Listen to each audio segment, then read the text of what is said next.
Who puts anything that heavy on a catamaran? I'm GERI. I'm Shawn, and this is our not currently sailing catamaran, Rome. We've taken on a huge refit involving every system on the boat, turning her into exactly what we want. Let's jump back into the episode to see what project we're tackling this time.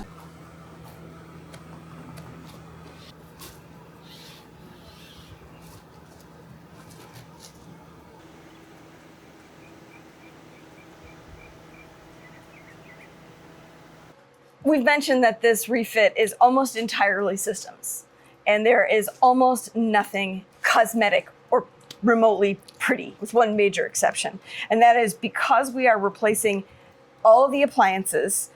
We also had to replace the countertops because none of the holes fit anymore, besides the fact that it was just a disgusting, horrible old countertop. And Shawn's sisters have this really awesome business. They do these beautiful surfaces, and we'll show you more of that a little bit later. They're artists, honestly. They are. They're and so artists. we are going to have a countertop that is art, and I cannot wait. It is going to be so cool. But in order to do that, we actually have to build out the countertop. And keeping in mind, we're not carpenters, we are not cabinet makers, We're going to do none our of that. best. It's going to be great.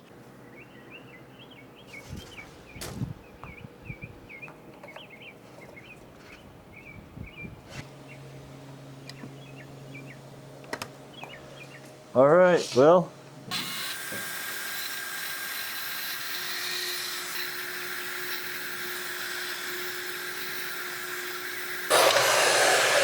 Woohoo! First cut! Yeah! Only about, I don't know, 100 more to go. So this saw goes through this Coosa board. Oh my gosh, like butter. Like butter. Seriously. Like no resistance at all, so I couldn't tell where I was or what was happening. Finding the end was not as easy as I thought it might be. Okay. Now it's a long cut. The long cut.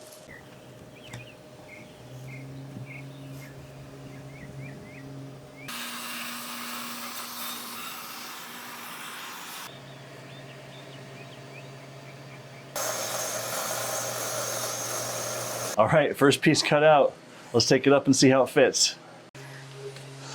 Look, I've got our countertop with 2 fingers. Not like trying to carry up Corian. No.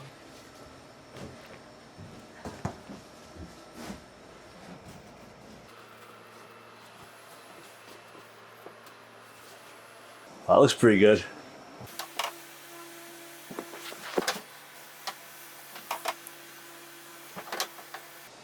That's it right there.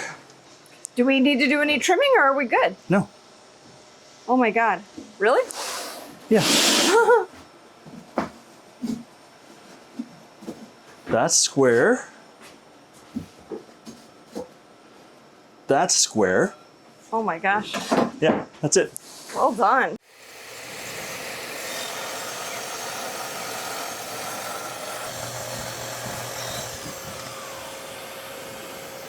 Two fingers sticking out in front of me because it weighs a little bit of nothing.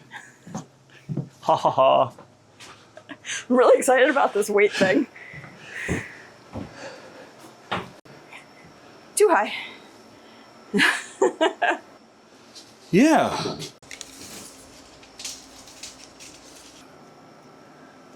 Said it before, I'll say it again. I'm not a cabinet maker. Me too. 33 and 13/16. Arrgh.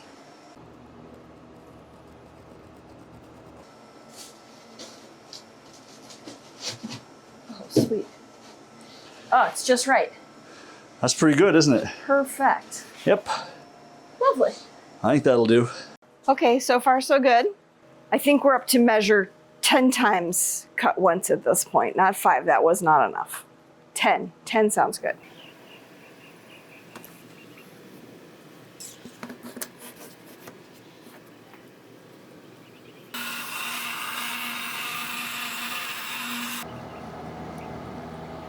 I don't know. I think I got it. We'll see. How many times do we measure? At least 10, right? Will it fit? Oh, hopefully.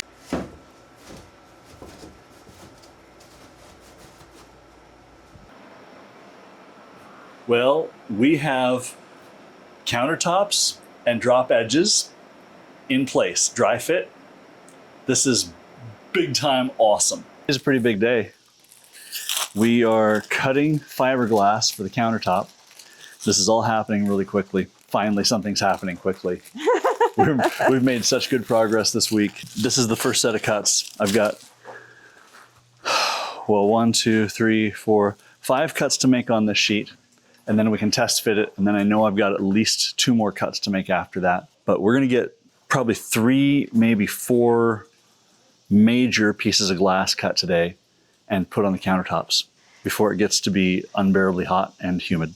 It's already unbearably humid. It's already unbearably hot and humid. Yeah, it's pretty bad. It's really bad. Can you put these on the table for me? I can. Thank you.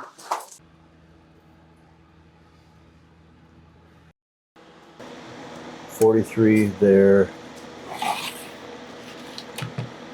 And this is my mark point, so that's fine at 20 1/4. So, question. Did you take into account the notch that has to be made on the back? Up at the window? No.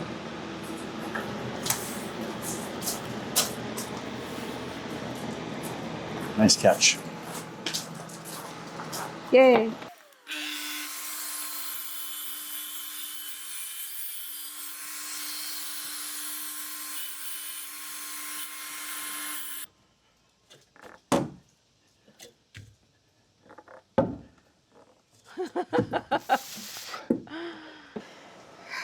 How's it work? So far, it's a really good fit. Oh, that is awesome news. I need to taper. So this is gonna be 2 3/8, and I'm gonna leave that all the way down. I'm gonna come in. You have 2 3/8 all the way down? All the way down. I'm gonna cut in here. Okay. 2 3/8. Right. And then I'm gonna have to cut in further down here because I only have 2 1/4 there. And here I only have 2.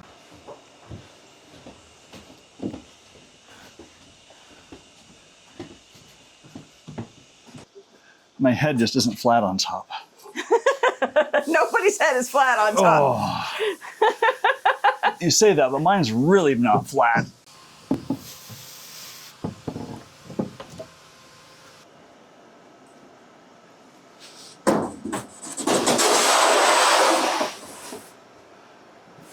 Well, what do you think?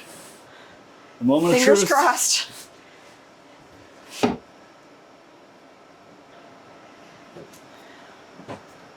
Why?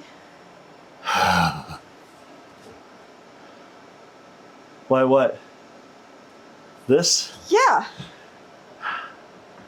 Because I'm an idiot? Okay, now what do we do? Oh, we scab it in. Well, we are moving on to putting countertops together.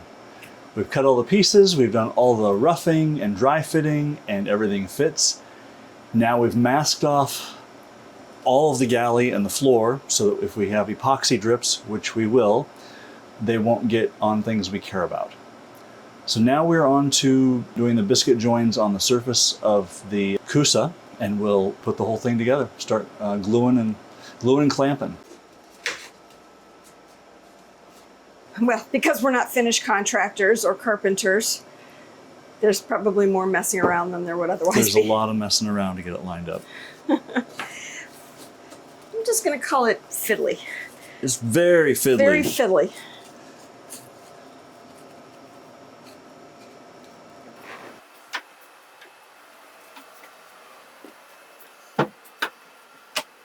We're gonna biscuit join this thing with the pipe clamps and use some more jargon. It's not Well, really somebody jargon. might actually mistake you for a carpenter I know, right? I'm so not a carpenter. until they decide that it's really a 50-50 counter. I don't think it'll be 50-50 when the epoxy's done. And rough-ins are always 50-50. So for anybody who doesn't know what a 50-50 is, that comes from a 50-50 car, 50% better from 50 feet away. Is that right? No, it looks pretty good from 50 feet away when it goes by at 50 miles an hour. Oh, nuts. I got that entirely wrong. It's okay. All right, let's mix up epoxy. Let's mix. We almost missed a very important step. Oh my God. I kept pausing and I couldn't figure out why. And then I tell Jerry, okay, let's go 3 squirts of epoxy and we'll put it together. Go ahead. I think she's got her hand on the plunger and I'm like, wait! I figured it out. We need to put in reinforcements along the edges because we're cutting so much material out of this and it's so thin. And we forgot to do that. So we've got to get the router out and route out a slot for these 1/4-inch pieces. And I screwed that up yesterday so bad. We got some carbon fiber box channel to reinforce this, which is really cool and really light. And when we picked them up from the mail room, I put them on top of the pickup bed cover. And then we drove to Gloucester. And somehow, of the 4 pieces, we only lost 1. Which is Could have been worse. Still embarrassing, but I managed to find the 3 that were on the truck and realized we lost 1. And so we picked up 1 piece of steel. So we're gonna have 1 piece of steel that goes in and 3 pieces of carbon fiber. I feel pretty stupid, but it is what it is.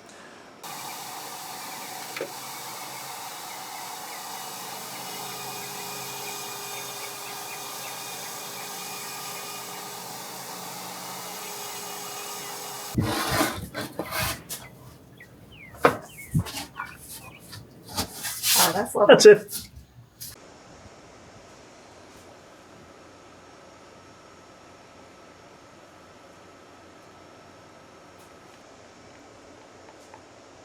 All right, first up, we need to drizzle some resin into the slot.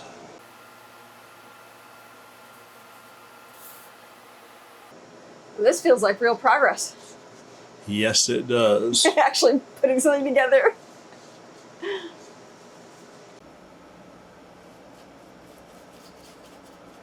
I want this nice and wet.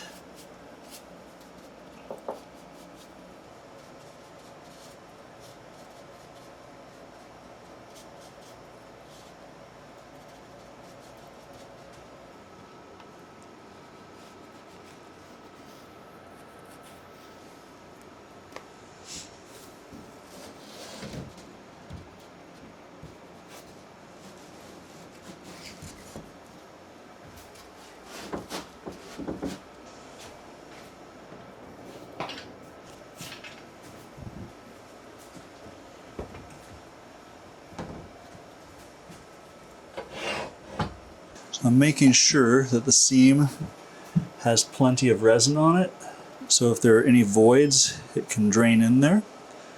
That way, we make sure and get a really solid bond.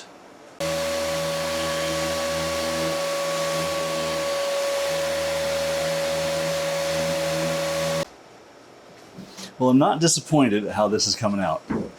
We have glued together the Coosa yesterday. Clamps worked. Everything is the way it should be. I gave a little sand on the seam to flatten it out, so when we laminate the fiberglass to it today, we'll have a nice smooth surface for that. Okay, so the next step, we're gonna give a light sand to the back side of the fiberglass, the part that's gonna get the epoxy.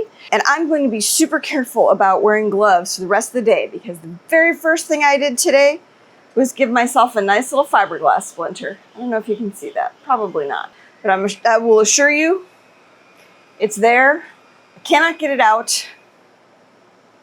And I don't know how something so tiny can hurt so much.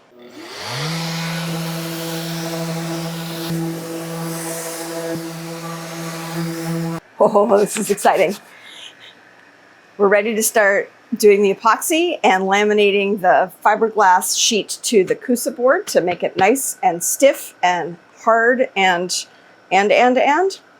Something that we did is we cut channels to hold these carbon fiber rods, and we're putting those on front and back where our appliances are going. So where the stovetop is going and where the sink and dishwasher are going.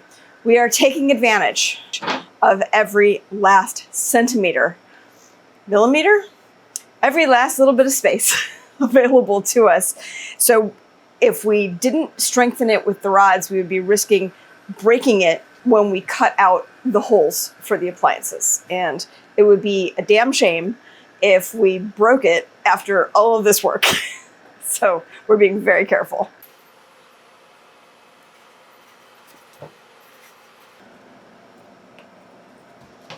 In you go. In you go. That's so exciting.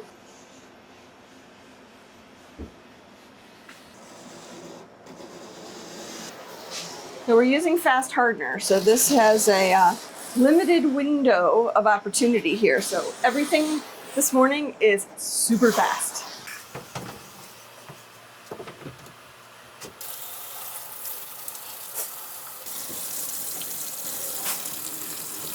It's very exciting. Uh-huh.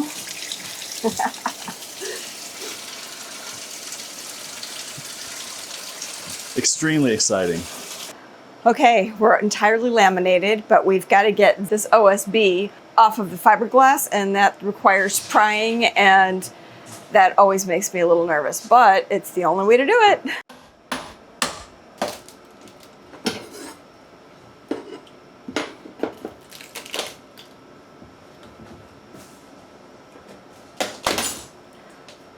Oof. That's what we expect.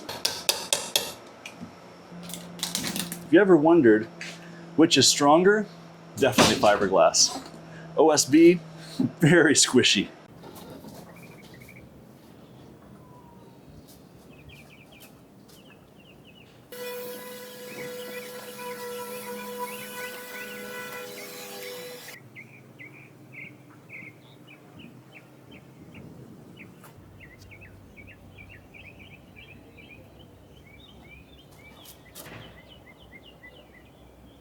Cutting out the holes for the appliances are hands down the scariest part of this whole process.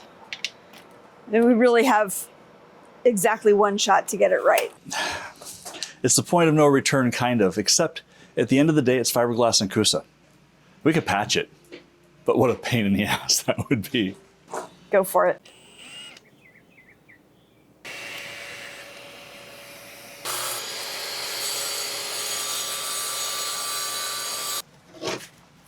Very nice. All right, so we got the first cut done and made a nice hole for the sink. And I feel pretty good about it. I think it's gonna be just fine. Then we got nervous. The cutout for the cooktop, everything is a little bit tighter, maybe a lot tighter. We don't have a lot of room for error. So we went and picked up the cooktop from storage, brought it back. And what we're gonna do is we're gonna make 4 little pads, and we're gonna set the cooktop right here so I can check how the fit really is gonna be. We really do only have one shot to get this right. Yeah, there isn't time to do it over. So we can't screw it up too badly. So this is it. Okay, there's 4 pads. All right, let's get the countertop and We'll get the countertop and set see it what it in looks place.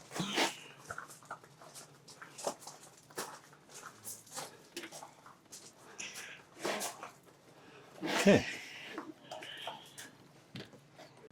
Did you peek and see which way this is forward or? Where are the controls? Okay, we're good. Controls are here.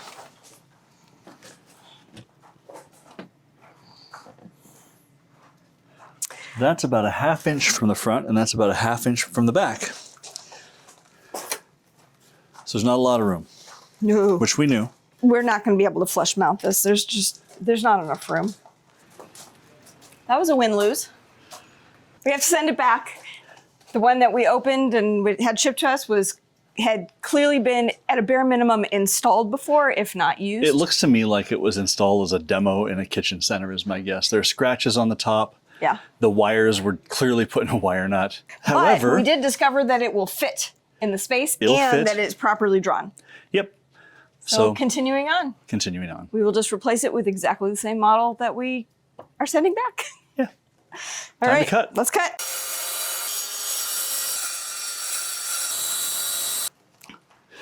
In the world of risk analysis, This one's pretty high on the scale. well, you have 2 things that you measure. What's the probability of a problem and what's the crater size if it happens?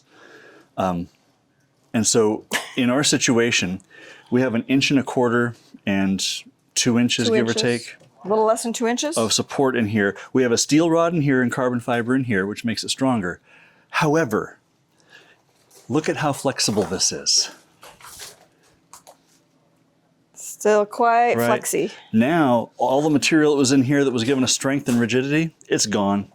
And so if we're not careful, we could just break it. The size of the crater, if we ruin it, is huge. catastrophic. We don't have another shot at this. No, we don't. We don't have another window. We do not. So we have to get it right. We have to get this one right. I know. All right. Your favorite thing now. Spinny, spinny. Trim router. Next steps, we need to flush the edges so we can then round them over. You look a little unsure. I'm a little unsure. I'm not as comfortable as I would like to be. Well, what's the problem? Trim routers terrify me. Terrify. They're the scariest piece of equipment I've ever operated. Ever. Ever. Okay. Good morning. Today is Divide and Conquer Day. I started off by epoxying in the biscuits for the drop edges of the countertop. And Shawn is doing some sanding. That's a wasp. Shawn is sanding the fairing that we did yesterday. And I've got my fingers crossed that that's done, because every single thing moving forward is predicated on the fairing being done on the top of the countertop. And we still have a whole bunch of steps left. So what's the verdict? Okay, we are done prepping the top surface and the round over on the countertop. That's awesome. And so we're gonna move this out of the way. We're gonna turn it upside down. We're gonna turn it upside down, because Yeah. that's the next step. And prep for gluing on the drop edges. So, switch ends. Yes, I would like the light end, please. I would like you to have the light end, please. This is great. It's got nothing in it. I know. There we go. There we go. All right. Very nice. We are ready to start epoxying down these edges, the drop edges, but we have to do it in stages because we only have 8 clamps total, so we can cover essentially 8 biscuits. So we're gonna get started, and hopefully we'll get through all the rounds today, but we'll see. It is fast hardener, so it might. While Shawn gets one more drop edge in, I'm going to start sanding the edges of this waterfall. I faired it yesterday. It's nice and solid. Hopefully it's only one round of fairing. I used a pretty heavy hand, so I'm hoping that that's the case. I'm really looking forward to seeing how it looks once it's all sanded out.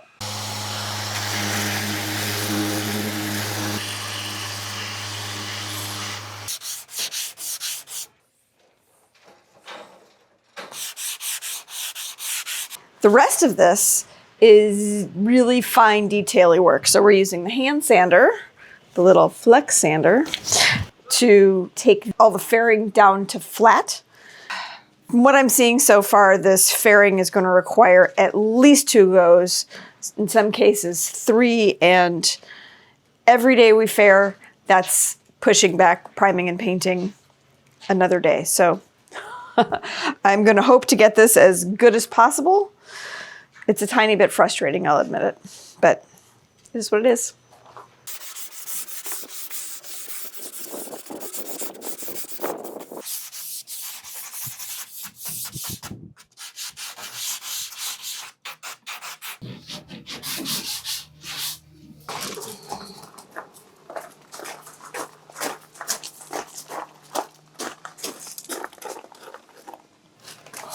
Come over here. Yep. Balance the heavy end. Got it. Higher. Okay. Got it? Yep. All right, coming up. Woo. Hell yeah. And when I put weight on this, it does not care. Oh, it's so lovely. It is super, super solid. Oh, means I can feel good about it holding our appliances. I got super nervous. So we are going to test fit the sink and dishwasher, which fits into this hole. And we are going to very sincerely cross our fingers and hope that it fits okay and that we don't have alterations to do. I think we're gonna be fine. Woo.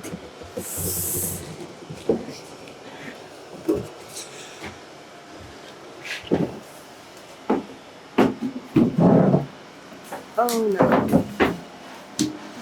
Oh yes. Oh no. All right, hold it down. Yep. There we go.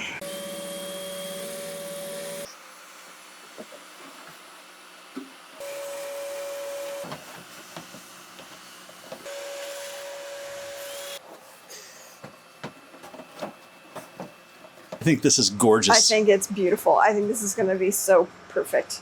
All right, another step closer. We are doing our final fit with our new cooktop. So we checked the sink and dishwasher and they fit perfectly after a whole bunch of sanding. Didn't fit perfectly the first 5 times, but we got that sorted out. Now we're gonna fit the cooktop and see how it goes and make adjustments. And then it's off to applying some primer. So let's get that cooktop out. All right. Okay. And this. And ah. Manage a cord for me. Yep. Got it. Inside. Okay. Oh, please Will it fit, fit? please fit, please fit.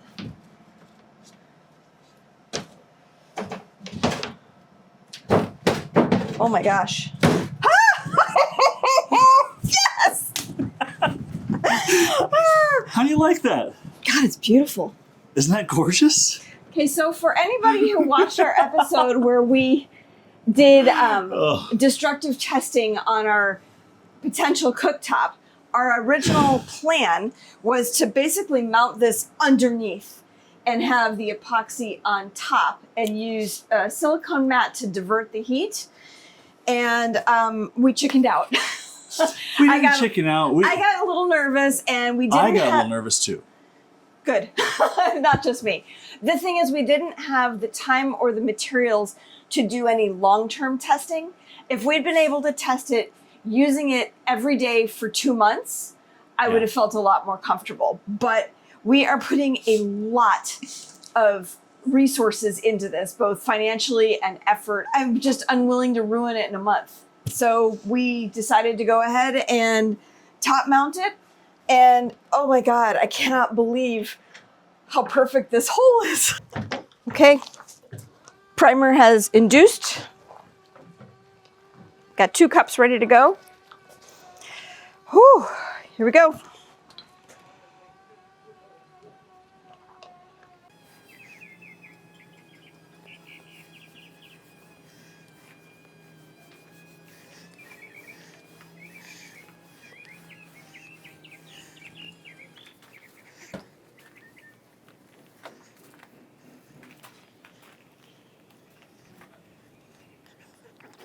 So I'm gonna get some paint on. We've got the epoxy barrier coat primer on all the countertop pieces. And now I have this, this undercoat that Stone Coat sent us. And this is what's supposed to go on. It's a white paint. I'll give these a super light sand and then a wipe down. And then I'll stir up some paint and see what kind of action we can get.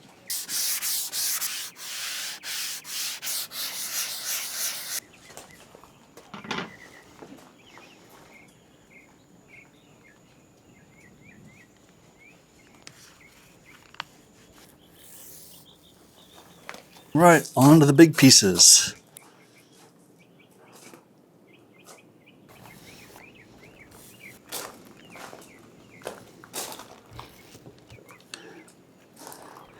It's nice to be getting close to done. Good morning.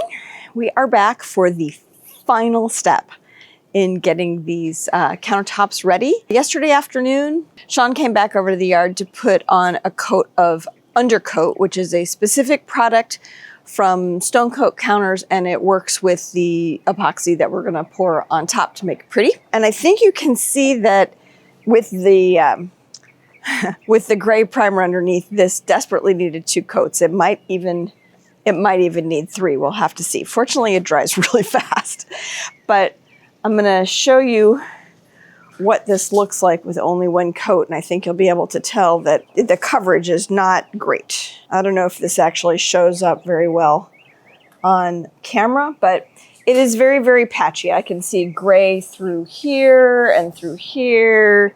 No, I can see gray pretty much everywhere. So I'm gonna give this a light sand and a quick wipe down to get rid of the sanding dust, and then I will put on another coat of undercoat. In half an hour when it's dry, we'll see where we are. We may do a third, we may call it good and say, we're done. 3.5 solid weeks. We are so slow. We are so slow. We are trying so hard to do good work, and we are so slow because we're just not professionals. But I think this came out really good. I'm so excited about it. I really think it came out really just the way we were after. Yeah, I think so too. And tomorrow we transport it so we can get epoxy next week. Oh my God. So this is coming together really quick. So we're going to end this episode here with the finishing of creation. Our creation is done, and now we get to turn it over to the artists. Yeah. I'm very excited It's gonna about be that. freaking awesome. So in the next episode, make sure you join us for that one where we make this gorgeous. Well, where my sisters make it gorgeous. Where his sisters make this gorgeous. Yeah. Oh my gosh, it's going to be amazing. It's going to be so good. If you enjoyed this episode, don't forget to give it a like. Hit that subscribe button. It's a completely free way to help our channel grow. It encourages YouTube to push our content out to somebody else who might find this interesting. You never know. And if you watched all the way to the end, leave us a surprise emoji. We don't care what it looks like. Any emoji will do. I care a little bit. Don't leave the no poop. No chocolate pudding.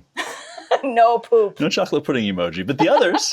Anything is fair game. Yeah. See you next time. Bye.